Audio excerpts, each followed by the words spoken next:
నమస్తే, welcome to our voice. నేను journalist నవత. Work board సవరణ బిల్లు చేయాల్సిన అవసరం ఏంటి? అసలు వర్క్ బోర్డుకి అపరిమితమైన శక్తుల్ని అందించింది ఎవరు? వర్క్ బోర్డులో ముస్లిం మహిళలతో పాటు ముస్లిమేతరులను కూడా ఎందుకు ఉంచాలి అనుకుంటున్నారు? దీనికి సంబంధించి విపక్షాలు ప్రతిపక్షాలు ఎందుకు అపోహలు సృష్టిస్తున్నారు? అసలు వర్క్ బోర్డు సవరణ బిల్లులో ఎవరెవరు ఉన్నారు? ఈ వీడియో ద్వారా నేను మీకు పూర్తి సమాచారం అందిస్తా. దీనికంటే ముందు వర్క్ ఆస్తులకు సంబంధించి ఇది నేను మీకు క్లియర్ గా చూపిస్తున్నా. మొత్తం వర్క్ బోర్డుకు ఉన్న స్థిరాస్తులు ఎన్ని అంటే దేశవ్యాప్తంగా 8,72,324 ఉన్నాయి. ఇందులో ఉత్తరప్రదేశ్, పశ్చిమ బెంగాల్, పంజాబ్, తమిళనాడు, కర్ణాటక రాష్ట్రాల్లోనే అధికంగా ఉంటే ఏకంగా ఉత్తరప్రదేశ్ లో 2,32,547 అంటే ఉత్తరప్రదేశ్ ఆస్తుల మొత్తంలో 27% ఆస్తి వర్క్ బోర్డుకు ఉంది. అంతేకాదు బెంగాల్లో 9%, 80,480, తెలంగాణలో 5%, 45,682 ప్రాపర్టీస్ కలిగి ఉంది. ఈ డేటాను work board management system of India release చేసింది.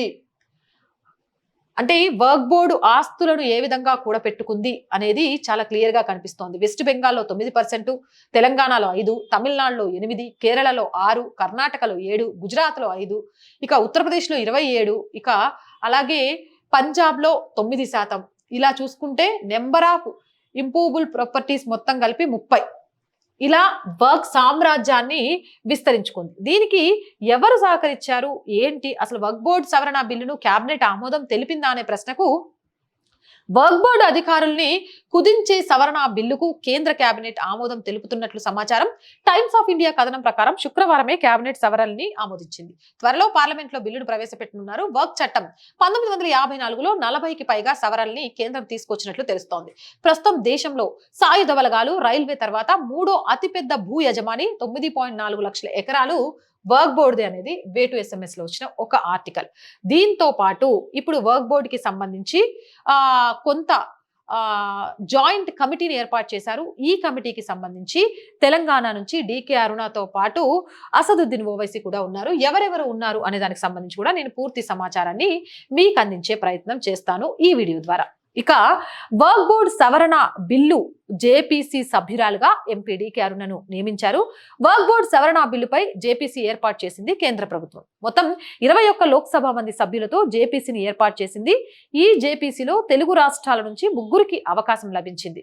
ఇక తెలంగాణ నుంచి 2కి ఛాన్స్ వచ్చింది. అందులో ఒకరు Mahbubnagar BJP MP DK Aruna అయితే, ఇక రెండవది AIMIM అధినేత హైదరాబాద్ ఎంపీ అసదుద్దీన్ ఓవైసీ. ఇక ఏపీ నుంచి నరసరావుపేట టీడీపీ ఎంపీ శ్రీకృష్ణ దేవరాయలకు చోటు దక్కింది. ఇక జేఏసీలో పాల్గొనబోయే మరో 10 మంది రాజ్యసభ ఎంపీల పేర్లు త్వరలో ప్రకటించనున్నట్టుగా కూడా తెలుస్తోంది.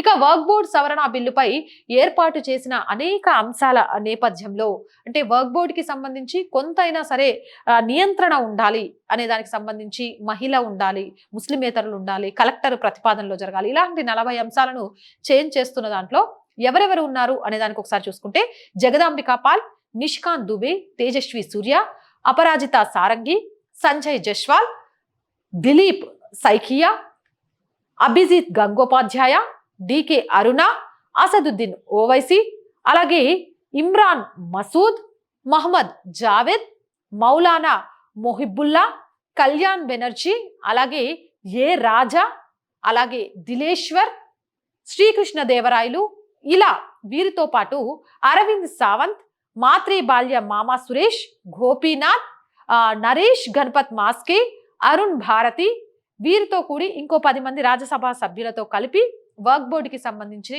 ఒక కమిటీని ఏర్పాటు చేశారు. దీని మీద నిర్ణయం ఏమొస్తుంది కానీ ఖచ్చితంగా వర్క్ బోర్డుకి సంబంధించి ప్రక్షాళన జరగాల్సిందే అని కొన్ని ముస్లిం సంఘాలు, ముస్లిం నేతలు కూడా కోరుకుంటూ మోదీ ప్రభుత్వానికి మద్దతుగా ఇస్తున్నారు. ఎక్కడ అడిగేస్తే అక్కడ మాదే అంటూ, ఆలయాల నుంచి మొదలు పెడితే ఊర్లకు ఊర్లు, తాజ్మహల్ మాదే అంటారు, అదాని ఇల్లు మాదే అంటారు, అప్పుడెప్పుడు అది జరిగిపోయిందంటారు. ఇవి అనేవి చట్టపరం కాదు. అసలు సనాతన ధర్మం మీద ఏర్పడ్డ ఈ దేశంలో హిందూ ఆలయాలకు లేని ప్రత్యేక హక్కులని దగ్గరుండి కాంగ్రెస్ ప్రభుత్వం ముస్లింలకు వర్క్ బోర్డుకి అందించింది.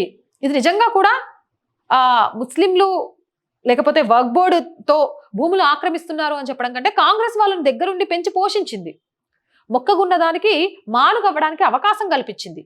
ఓటు బ్యాంక్ రాజకీయాల కోసం అని చెప్పొచ్చు. ఇందులో ఖచ్చితంగా కూడా ఇస్లాంలో అసలు మహిళ ప్రాధాన్యత ఏంటి? వక్ఫ్ బోర్డులో ఒక మహిళ ఎందుకు ఉండకూడదు? ముస్లిమేతరులు ఎందుకు ఉండకూడదు? ఆలయాలలో ముస్లిమేతరులు పనిచేయగలిగినప్పుడు, ఆలయాల బయట వ్యాపారాలు హిందూయేతరులు చేయగలిగినప్పుడు, ఆలయాల్లో హిందూయేతరులు పనిచేయగలిగినప్పుడు మరి వక్ఫ్ బోర్డులో ముస్లిమేతరులు ఎందుకు ఉండకూడదు? ఇది ఈరోజు మోదీ తీసుకున్నదో ఇంకొకరు తీసుకుందో కాదు, దేశ భవిష్యత్తు కోసం తీసుకునే నిర్ణయాలు. 3వ అతిపెద్ద సామ్రాజ్యంగా ఏర్పడింది అంటే రానున్న రోజుల్లో ఎలా పరిణామాలు తీసుకుంటుంది? దీనికి ఓటు బ్యాంక్ రాజకీయాల కోసం దగ్గరుండి పెంచి పోషించే కొన్ని కుహాన రాజకీయ పార్టీలు, కొన్ని కుహాన శక్తులు, వాళ్ళ వల్లే ఈరోజు వ్యవస్థ మొత్తం భ్రష్టు పట్టిపోతోంది. కులాల మధ్య చిచ్చులు, మతాల మధ్య చిచ్చులు, మతాలను రెచ్చగొట్టేలాగా ఓటు బ్యాంకు కోసం ఒకరికి మద్దతు పలకడం, ఇంకొకరిని తీసిపడేసిన వాళ్ళు ఓటేయకుండా ఉంటారేమని వాళ్ళ మధ్య కుల చిచ్చు పెట్టడం. రాజకీయ నాయకుల ఓటు బ్యాంకు రాజకీయాల కోసం బలైపోతున్నారు. అలా బలి జరగకూడదు అంటే ప్రతి దాంట్లో కూడా ప్రక్షాళన జరగాలి. ఆ ప్రక్షాళన దిశగా అడుగులు పడాలి. అదే ప్రయత్నం ఈరోజు వక్ఫ్ బోర్డుకి సంబంధించి కూడా జరుగుతోంది. ముస్లింకి సంబంధించిన కొన్ని సంఘాలు, కొంతమంది నాయకులు, కొంతమంది వ్యక్తులు సపోర్ట్ చేస్తున్నారు. అవును జరగాలి వక్ఫ్లో ప్రక్షాళన అంటున్నారు. అసలు వాళ్ళని ఆలోచించుకోనియకుండా ఈ కుహాన ఓటు బ్యాంక్ రాజకీయ పార్టీలు వాళ్ళ మెదడులో ఇంకొంత ఛాందసవాదాన్ని నింపుతున్నారు. అలాంటి వాళ్ళకు బుద్ధి చెప్పాలి అంటే నిజంగా ఈ కమిటీ సరైన నిర్ణయం తీసుకోవాలి, దీనికి ఆమోదం రావాలి, ప్రక్షాళన జరగాలి అని మనందరం కోరుకుందాం. మీరేమంటారు? జరుగుతుందా? కామెంట్ సెక్షన్లో పెట్టేయండి. మోర్ వీడియోస్ కోసం మన ఛానల్ని వెంటనే సబ్స్క్రైబ్ చేయండి. బంగ్లాదేశ్లో జరుగుతున్న మారణకాండకు సంబంధించి ప్రపంచంలో ఎక్కడ ఏది జరిగినా కూడా బలవ్వాల్సింది హిందువులు, మహిళలేనా? ఈ అంశంపై ప్రత్యేక రౌండ్ టేబుల్ని సీనియర్ జర్నలిస్టులు అలాగే జాతీయవాదులు, మేధావులతో కలిపి నిర్వహించడం జరుగుతోంది. దీనికి సంబంధించి మరిన్ని అప్డేట్స్ కోసం 8328500576 నెంబర్కి సంప్రదించండి. అండ్ ఈ రౌండ్ టేబుల్ సక్సెస్ అవ్వడానికి లైవ్ స్ట్రీమింగ్ని చూస్తూ సపోర్ట్ చేయండి. అలాగే 1 lakh సబ్స్క్రైబర్స్కి మన ఛానల్ రీచ్ అవ్వడానికి కారణమైన మీ అందరికీ మనస్ఫూర్తిగా ధన్యవాదాలు. అండ్ ఆర్థికంగా మాత్రం మన ఛానల్ ముందుకు వెళ్ళలేకపోతుంది. నాకు అర్థం అవ్వట్లేదు. చాలామంది నాతో పాటు స్టార్ట్ చేసిన ఇలా జాతీయవాద భావజాలం లేకపోయినా మిగిలిన ఛానల్స్ అన్ని కూడా చాలా ముందుకు వెళ్ళిపోయాయి, ఆఫీసులు పెద్ద పెద్దగా చేసుకున్నారు. బట్ నేను చేస్తున్న పోరాటంలో ఆర్థికంగా నాకు ఎందుకు సపోర్ట్ దొరకట్లేదు అనేది నాకు అర్థం కావట్లేదు. ఓ చిన్న ఆఫీసు, నా సొంత ఎక్విప్మెంట్, మన సొంత ఎక్విప్మెంట్ ఆఫీస్ది అనేది సఫిషియంట్ క్రూని పెట్టుకొని ప్రభుత్వానికి ప్రజలుగా వారధిగా ఉండే కార్యక్రమాలని ప్రజల మధ్యలోకి వెళ్ళి చేయాలి అనుకున్నా, అలాగే ఎప్పటికప్పుడు అప్డేట్స్ని లైవ్ ద్వారా మీకు అందించాలన్నా చేయలేకపోతున్నా. ఎందుకు వెనకబడిపోతున్నాను అనేది నాకు అర్థం కావట్లేదు. బట్ మీ అందరి ఆర్థిక సపోర్ట్ అయితే ప్రస్తుతం మన ఛానల్కి చాలా చాలా చాలా అవసరం. సపోర్ట్ చేయండి. సపోర్ట్ చేయడానికి సబ్స్క్రిప్షన్ పక్కనే జాయిన్ అనే బటన్ ఉంటుంది. 1 to 5 లెవెల్స్ ఉంటాయి. ఏదో ఒక లెవెల్లో సపోర్ట్ చేయండి. అలాగే స్క్రీన్ మీద గూగుల్ పే, ఫోన్పేతో పాటు అకౌంట్ డీటెయిల్స్ కూడా ఉంటాయి. సపోర్ట్ చేయాలి అనుకునే వాళ్ళు జాతీయవాదంని ప్రజల్లోకి తీసుకువెళుతూ నిజంగా కూడా ధర్మో రక్షిత రక్షిత అనే నినాదంతో మన ఛానల్ ముందుకు వెళుతుంది అనుకుంటే ఖచ్చితంగా మీ చేయుత, మీ ఆర్థిక సహాయం మీ ఛానల్కి అందించండి. ఇంకా వీలైనంత మందితో సబ్స్క్రిప్షన్ చేయించండి. వీలైనంతగా వీడియోలను లైక్ చేయండి, షేర్ చేయండి. మీరు సపోర్ట్ చేస్తున్నారు కాబట్టి ఈ ఛానల్ ఇలా ముందుకెళ్తుంది. ముందు ముందు కూడా మీ సపోర్ట్ ఇలానే ఉండాలని మనస్ఫూర్తిగా కోరుకుంటున్నాను. జై హింద్.